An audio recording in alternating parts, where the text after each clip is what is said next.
Happy Halloween, everyone! It's Cynthia from cynscraftingworld, and tonight I will be reading the last part of The Messenger. I don't know if you can hear him purring, but he's purring real loud. He's deciding on a comfortable place to be curled up into. He's not quite sure where he wants to be yet. So, let's couch. Let's carry on, shall we? About 9 o'clock the next morning, I walked into the ECBUY Inn and sat down at the long, discolored oaken table, nodding good day to Marianne Bruyere.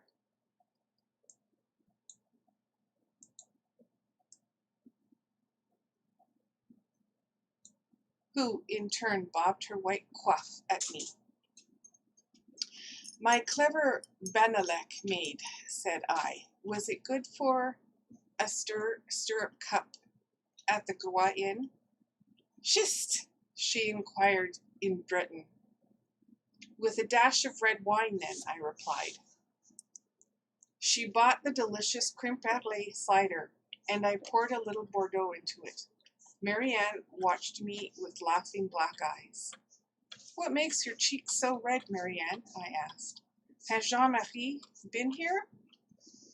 "We are to be married, Monsieur Darel," she laughed. "Ah, since when has Jean-Marie Tregut lost his head?" "His head? Oh, Monsieur Darel, his heart, you mean?"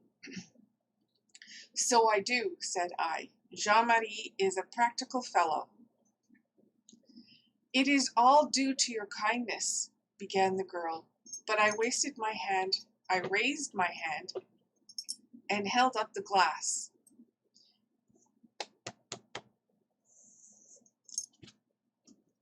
Oh dear. "It's due to him." I can't see the TV, Titus. Sorry, guys. Okay, down. Down. Down. Good boy. Okay. "It's due to himself, to your happiness, Marianne." And I took a hearty draught of the schist. "Now," said I, "tell me where I can find Le Bihan and Max Fortin." "Monsieur Le Bihan and Monsieur Fortin are above in the broad room. I believe they are examining a Red Admiral's effects." "To send them to Paris? Oh, I know. May I go up, Marianne?" "And God go with you," smiled the girl. When I knocked at the door on the broad room above, little Max Fortin opened it. Dust covered his spectacles and nose. His hat and the tiny velvet ribbons fluttering was all awry. "Come in, Monsieur Darel," he said. "The mayor and I are packing up the effects of the Purple Emperor and the poor Red Admiral." "The collections?" I asked, entering the room. "You must be very careful in packing those butterfly cases.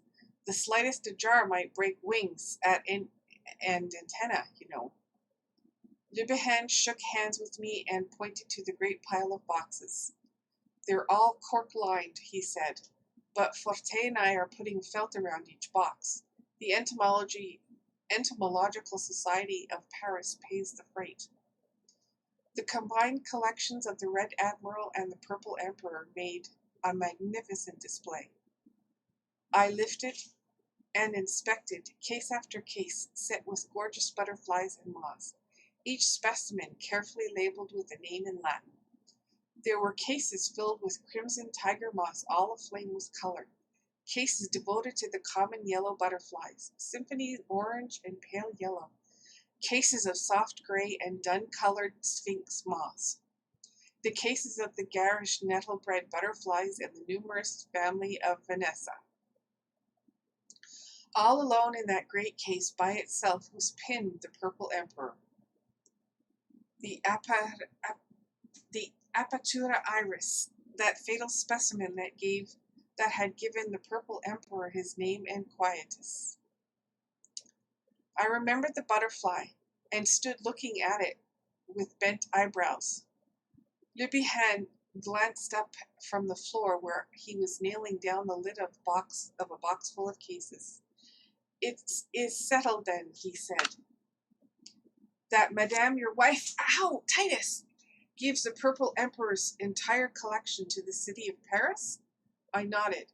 "Without accepting anything for it?" "It is a gift," I said.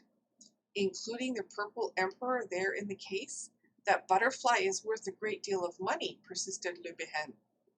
"You don't suppose that we would wish to sell that specimen, do you?" I answered a trifle sharply. If I told you, if I were you, I should destroy it," said the mayor in his high-pitched voice. "That would be nonsense," said I, "like your burying the brass cylinder and scroll yesterday." "It was not nonsense," Le Bihan doggedly, "and I should prefer not to discuss the subject of the scroll." I looked at Max Forte, who immediately avoided my eyes. "You are a pair of superstitious old women," said I, digging my hands into my pockets. "You swallow every nursery tale that is uninvented." "What of it?" said Le Bihan sulkily. "There is more truth than lies in most of them." "Oh," I sneered. "Does the mayor of St. Gildas at St. Julien believed in the loup-garou?" "No, not the loup-garou." "In what then? Jean Laflamme?" "That," said Le Bihan with conviction, "is history." "The devil it is," said I. "And perhaps, Monsieur the Mayor, your faith in giants is unimpaired?" "There were giants, everybody knows it," growled Max Forte. "And you a chemist," I observed scornfully. "Listen, Monsieur Darel," squeaked Le Bihan. "You know yourself that the Purple Emperor was a scientific man. Now suppose I should tell you that he always refused to include in his collection a death's messenger?" "A what?" I exclaimed. "You know what I mean. That moth that flies by night. Some call it the death's head, but in St. Gildas we call it death's messenger." "Oh," I said, "you mean that big sphinx moth that is commonly known as death's head's moth. Why the mischief should the people here call it death's messenger?" "For hundreds of years it has been known as death's messenger in St. Gildas," said Max Forte. "Even Froissart speaks of it in his commentaries on Jacques Sorgue's Chronicles. The book is in your library." "Sorgue? And who is Jacques Sorgue? I never read his book." "Jacques Sorgue was the son of some unfrocked priest. I forget. It was during the Crusades." "Good heavens!" I burst out. "I've been hearing of nothing but crusades and priests and death and sorcery ever since I kicked that skull into the gravel pit. And I am tired of it, I tell you frankly. One would think we lived in the Dark Ages." "Do you know what year of our Lord it is, Le Bihan?" 1896, replied the mayor. "And yet you two hulking men are afraid of the death's head moth." "I don't care to have one fly into the window," said Max Forte. "It means evil to the house and to the people in it." "God alone knows why he marked one of his creatures with the yellow death's head on the back," observed Le Bihan piously. "But I take it that he meant it was a warning, and I propose to profit by it," he added triumphantly. "See here, Le Bihan," I said. "By a stretch of imagination one can make out a skull of the thorax of a certain big sphinx moth. What of it?" "It is a bad thing to touch," said the mayor, wagging his head. "It squeaks when handled," added Max Forte. "Some creatures squeak all the time," I observed, looking hard at Le Bihan. "Pigs," added the mayor. "Yes, and asses," I replied. "Listen, Le Bihan, do you mean to tell me that you saw the skull roll uphill yesterday?" The mayor shut his mouth tightly and picked up his hammer. "Don't be obstinate," I said. "I asked you a question." "And I refuse to answer," snapped Le Bihan. "Forte saw what I saw. Let him talk about it." I looked searchingly in the little chemist. "I don't say what I saw actually roll up out of the pit all by itself." said Forte with a shiver. But then, how did it come up out of the pit if it didn't roll up all by itself? It didn't come up at all. That was the yellow cobblestone that you mistook for the skull again, I replied. You were nervous, Max. A very curious cobblestone, Monsieur Darrell, said Forte. I also was a victim to the same hallucination, I continued, and I regret to say that I took the trouble to roll 2 innocent cobblestones into the gravel pit, imagining each time that it was a skull I was rolling.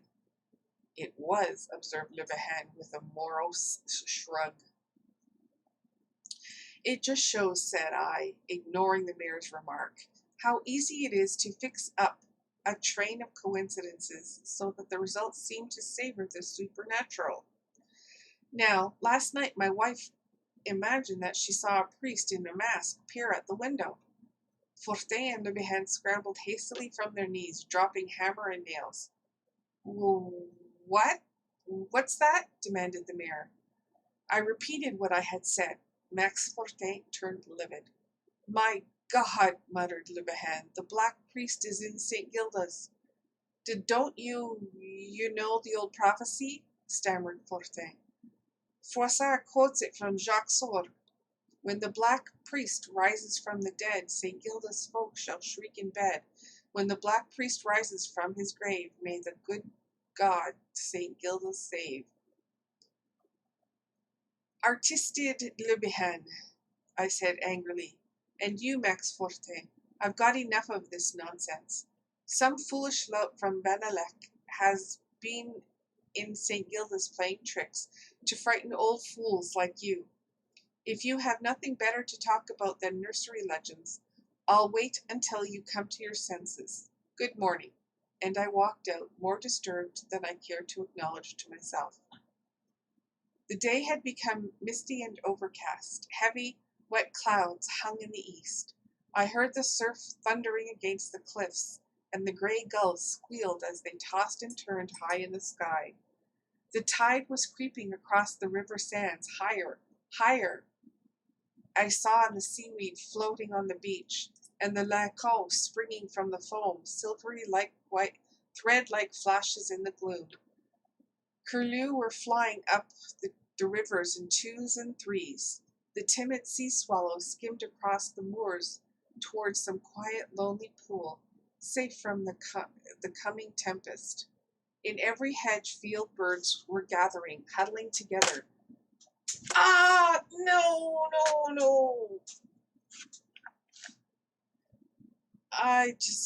Oh boy. Hang on.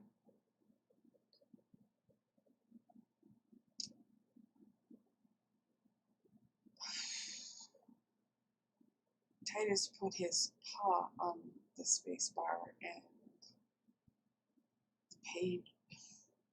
the page just went scrolling all the way down.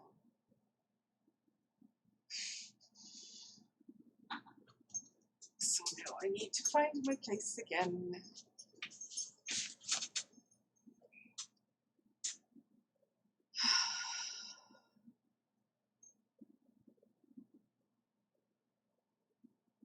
In every hedge, field birds were gathering, huddling together, twittering restlessly.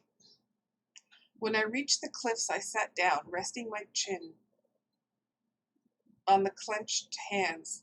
Already a vast curtain of rain sweeping across the ocean miles away hid the island of ECBUY. To the east, behind the white semaphore on the hills, black clouds crowded up over the horizon. After a little thunder boomed, dull, distant, and slender skeins of lightning unraveled across the crest of the coming storm. Under the cliff at my feet, the surf rushed foaming over the shore, and the lacon jumped and skipped and quivered until they seemed to be but the reflections of the meshed lightning. I turned to the east. It was raining over ECBUY. It was raining at St. Barbe. It was raining now at the semaphore.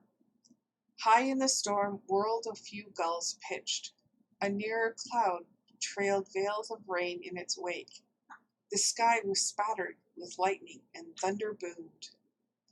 As I rose to go, a cold raindrop fell upon the back of my hand, and yet another on my face. I gave a last glance at the sea, where the waves were bursting into strange white shapes that seemed to fling out menacing arms towards me. Then something moved on the cliff, something black as the black rocket clutched, a filthy cormorant craning its hideous head at the sky. Slowly I plodded homeward across the somber moorland, where the gorse stems glimmered with a dull metallic green, and the heather, no longer violet and purple, hung drenched and dun-colored among the dreary rocks.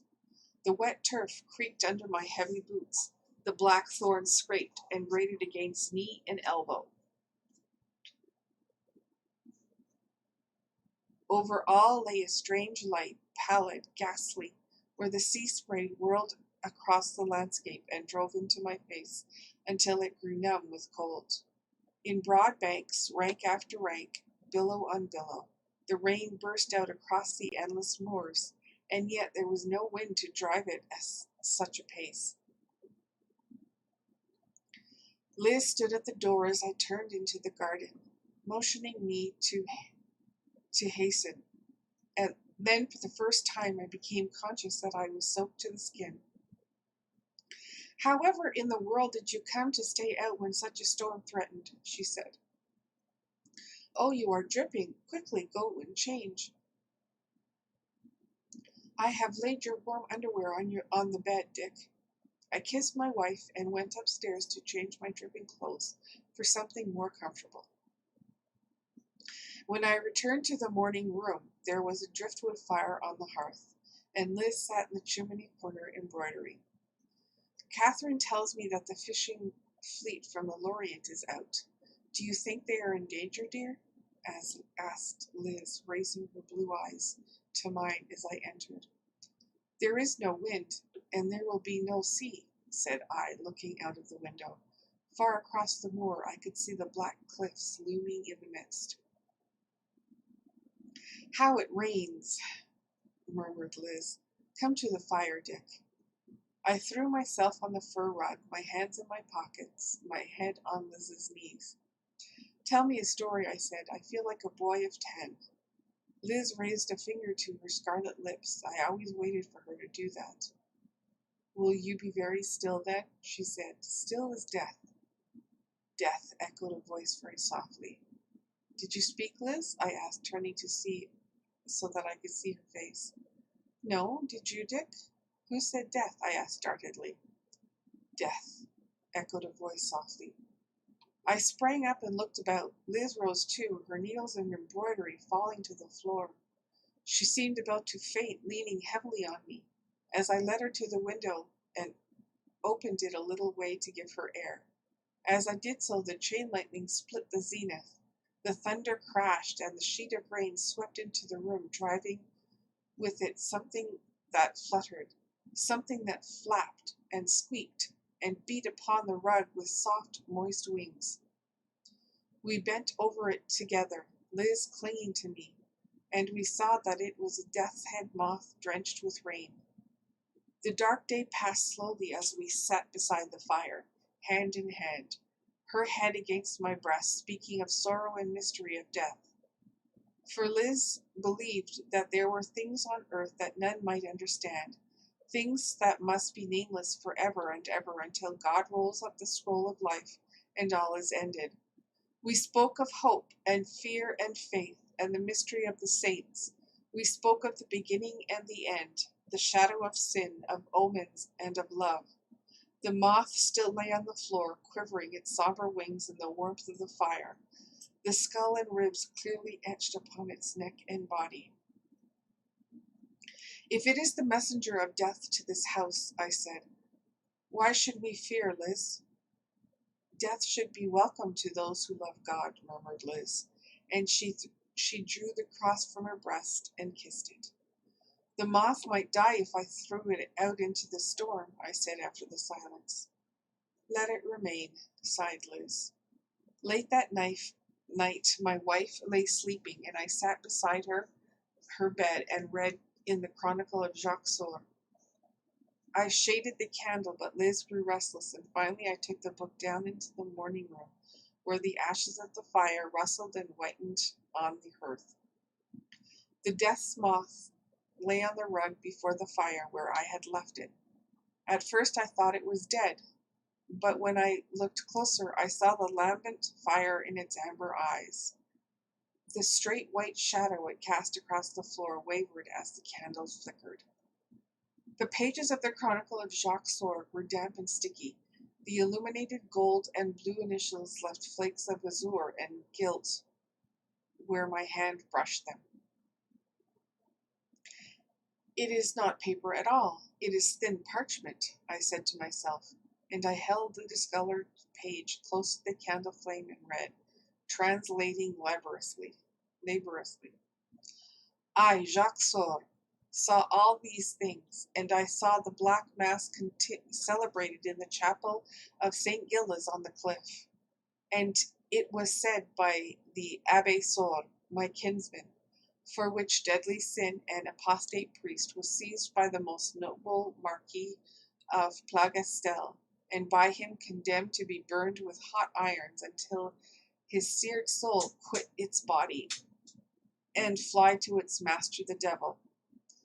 But when the black priest lay him in the crypt of Plougastel, his master Satan came at night and set him free, and carried him across land to sea at Mahmoud, which is Soldan and Saladin. And I, Jacques Sorgue, travelled afterwards by sea, beheld with my own eyes my kinsman, the black priest of St. Gildas, borne along in the air upon a vast black wing, which was the wing of his master Satan, and this was seen also by 2 men of the crew. I turned the page. The wings of the moth on the floor began to quiver. I read on and on, my eyes blurring under the shifting candle flame. I read of battles and of saints, and I learned how the great Soldan made his pact with Satan. And then I came to Sieur de Trevec, and read how he seized the black priest in the midst of Saladin's tents, and carried him away and cut off his head, first branding him on the forehead. And before he suffered, said the chronicle, he cursed the Sieur de Trevec and his descendants, and he said he would surely return to St. Gildas. For the violence you do to me, I will do violence to you, and for the evil I suffer at your hands, I will work evil on you and your descendants. Woe to your children, Sieur de Trevec. There was a whir, a beating of strong wings, and my candle flashed up as a sudden breeze. A humming filled the room, with the great moth darted hither and thither, beating, buzzing, on ceiling and wall. I flung down my book and stepped forward. Now it lay fluttering upon the window-sill, and for a moment I had it under my hand, but the thing squeaked and I shrank back. Then suddenly it darted across the candle flame, and flared, and the light flared and went out. At the same moment a shadow moved in the darkness outside. I raised my eyes to the window. A masked face was peering in at me. Quick as I thought, I whipped out my revolver and fired every cartridge, but the face advanced beyond the window, the glass melting away before it like mist, and through the smoke of my revolver I saw something creep swiftly into the room. Then I tried to cry out, but the thing was at my throat, and I fell backward among the ashes of the hearth. When my eyes unclosed, I was lying on the hearth, my head among the cold ashes. Slowly I got on my knees, rose painfully, and groped my way to the chair. On the floor lay my revolver, shining in the pale light of the early morning, my mind clearing by degrees. I looked, shuddering, at the window. The glass was unbroken. I stooped stiffly, picked up my revolver, and opened the cylinder. Every cartridge had been fired. Mechanically, I closed the cylinder and placed the revolver in my pocket.